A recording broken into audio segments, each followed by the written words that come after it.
It's garden tour time 2023. I didn't do it last year because I didn't have much of a garden. It's our first year up here, and I really just do this as documentation for myself. Hi, oh, do you want to help? Do you want to help me? You do? Okay. I do this for documentation for myself, so I know where my failures, where my successes were, where I put things. It's just kind of fun to look back and see how I did things differently each year. So the south side of our deck is where we'll start. The north side is the doggy side. But it's a big deck, so we have lots of room. Up here I do mostly like simple greens, herbs, some flowers, and then like overflow houseplants.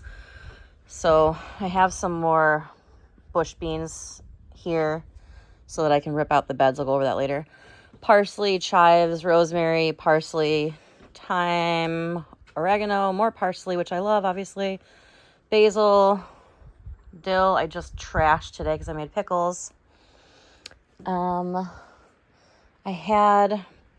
This is Celtis, Chinese lettuce. Some more lettuce. I took out the spinach and the bok choy. The earwigs up here just trashed a lot of those, so whatever. I'm obsessed with the nasturtium. I will be collecting seed like I do every year. Some houseplants. These geranium are a couple years old. I take into the basement every year.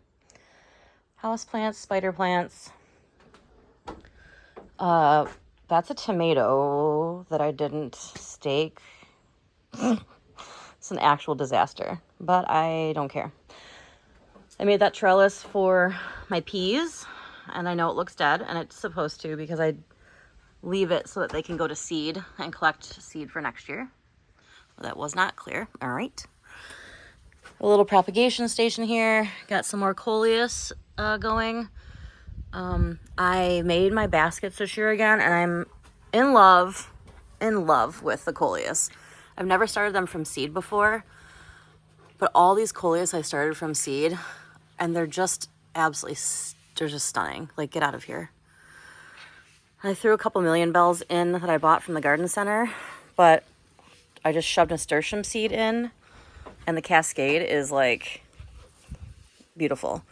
The hummingbirds also really dig it. We have a hummingbird feeder in between each of the baskets up here. So Keller is on my heels. Let's go down. Got a couple different spots to go. Oh, here's like these nasturtium are just, oh my God, they're so pretty. Some of these coleus. Basically, this is a coleus video. Okay, let's head down.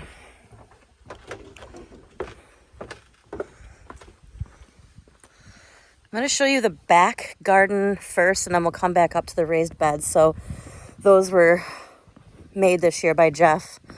He's the man. But it's up to me to maintain everything, which is exactly what I like. Okay, so there's a lot of stuff here that was here when we bought this house. So I'll try to make note of it because I am not going to take like actual credit for a lot of this. I'm just here to maintain it, appreciate it, preserve it. Apricot tree was already completely harvested and made into a lot of freezer jam. Peaches, hello. Peaches, such a heavy tree. I have it braced here. We had to brace it last year too. They are small and they are not ripe yet, but they are delicious. A little tiny tart cherry tree that I harvested and made the most delicious cherry almond freezer jam. Oh my God. Apples are doing great again this year. Apple pie fillings and stuff. I don't really know what kind of apples these are. I talked to a couple people up here that know more about that than I do. We didn't come to an exact answer, but I don't care. They're delicious. So there's 2 little apple trees here. And then we've got this massive plum. I don't like plums, so if these ever do ripen, I have no idea what I'm going to do with them. Just look, I mean, that's a lot of plums. Like the whole tree is just, so who knows? All right, we're going to go, thanks Keller. It's nice. At least you're not pooping. We're going to go back behind the shop. There's a little bit back there. I think Jeff's down here. You can say hi. Hello? Hi. So behind our shop, we have an extra about an acre, I think, ish. It's just all weeds back here. But there is a big established strawberry patch, a very big established asparagus patch with a couple blueberries.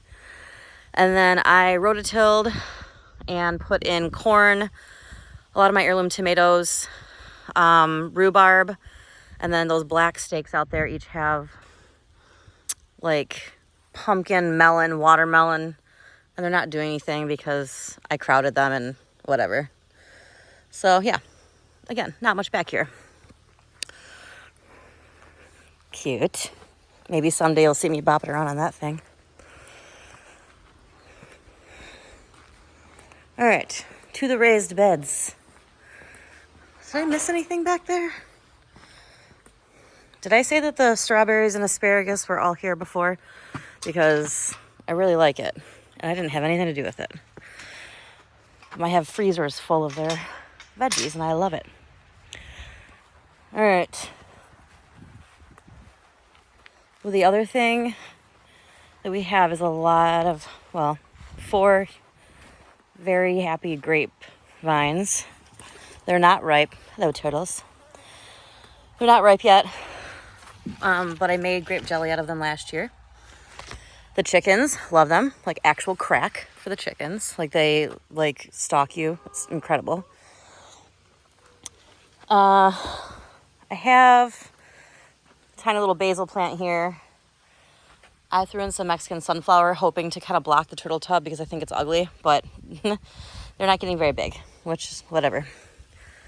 We have a lot of volunteer plants that come through the chicken coop after the girls eat things. So that's some kind of squash, the random corn right there.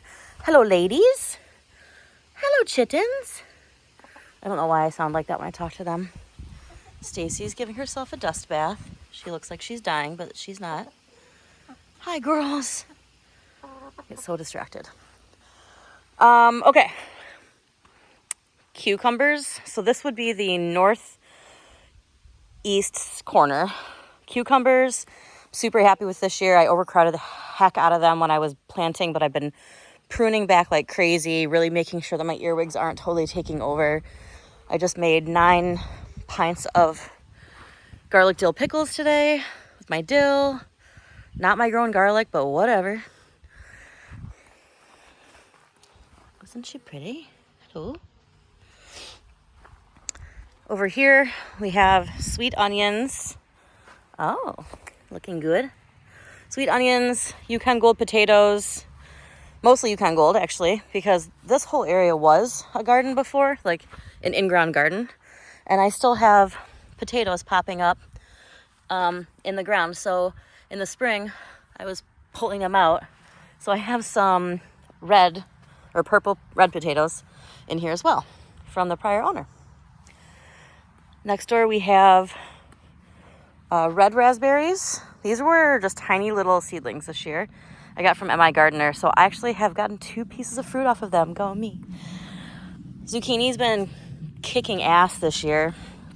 I just can only preserve so much. Celery. Mostly for making stocks, because when you grow celery and you don't wrap it, it's really fibrous, really like crazy flavorful. Wow, you're hiding in there. I didn't see you, you big. All right. I transplanted a couple strawberries into here from the back. I have nasturtium everywhere. It's so interesting to see how things grow differently. Like these are so stunted and little, but the ones in the deck are like these sprawling, beautiful things. Elderberry. I got 2 elderberry from a really, I can't remember the name of the place, but it's down in Cedar. And you can tell that I topped them here so they're gonna grow more, but I just crammed those parts right into here, and they're like healthy and solid. So I've just been propagating more elderberry. Putting strawberries and elderberry in these beds is probably gonna backfire on me, so everyone keep your mouth shut. Okay. And the other elderberry is here, being covered mostly by all my edamame. The soybeans have made their own like little environment. There is some celery underneath here too, because I like symmetry. But I mean, it's a lot of edamame. This entire bed. It's like its own ecosystem. I've had a couple Japanese beetles on here, but not bad. I grab them off, I shake them like dice, and then I chuck them into the chickens, and they are like, sweet, thanks. Excuse me, sir. Hello. Okay, so here we have more of the red, those tiny, tiny tomatoes I was talking about. These are almost ripe, but they're so little. Like, how little are they? They're the tiniest things ever. Extra onion, some random edamame. This is my black raspberry. I have 2 here, and then on this side, purple raspberry. The other bed, the other one that's flanking it over here, had double gold raspberries, but those didn't thrive, which stinks because I would have had like black, purple, red, you know, all the cute colors. But mostly just because I love raspberries. So instead I have delicious scarlet kale here, which mostly I'll just do for seed, and then I'll give the girls the plants. Leftover soy. My brassicas this year, totally my fault. Definitely my fault, actually. I don't use any chemicals, and I don't spray anything out here. I know that is risky. I also am not against using chemicals when needed, so relax. But I really wanted to see what my what it would be like. This is my first year gardening like this up here. It's a totally different experience for me. So the cabbage worms definitely made their mark. The chickens have eaten hundreds of them at this point. I mean, I do have like a decent formation on this one. I don't expect much. Next year, I'll do something different, and that's what I like about gardening, is I will readjust and go change what I do. I did harvest 2 heads of broccoli. There's a couple more little dudes coming up here. And then I let those 2, I want those to go to seed. I'm just interested because I've never grown broccoli before. Also, the worms were just chowing them down, so I wasn't willing to fight it. I don't know why I grew summer squash. I like it, but don't love it. I've never watered this area. It is completely self-sufficient, and I don't know, the amount of squash that I've gotten and how I don't have any vine borers just blows my mind. So I won't be planting that many plants next year. It's also covering 2 rows of golden beets. Like, they're actually golden beets starting here. So they're covering like multiple rows. Golden beets are the best. And if you haven't had them and you like beets, just roast them in the oven with some olive oil and salt. Oh my God. Carrots that I haven't thinned out. Whatever. And then the last bed is packed with green beans. Lots and lots of green beans. I've been harvesting every 48 hours. Like, actually, like, sticking consistent with it. And then blanching and freezing batches so we can eat beans all winter. It's like one of, I don't know, 2 things out here Jeff eats. So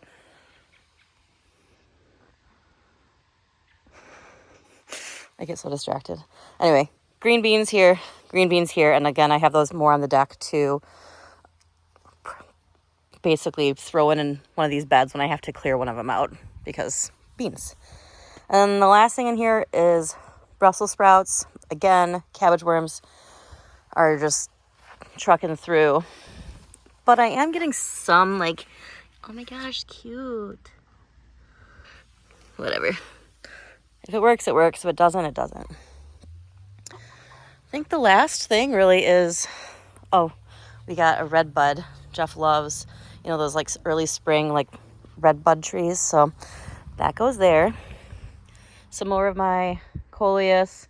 Those were seedling maples we dug up that Jeff wants to someday put somewhere. I don't know. And then, guys, I planted zinnias. And then I didn't weed it at all because I don't care. And I don't plan on weeding it. But the zinnias are really cute. They're so little. All right, I think that's about it. Girls, remember I said under 10 minutes and it's 15? Whatever. Hello, my ladies. They benefit from this garden just as much as I do. Right. Say goodbye, Gladys. Love you. Bye.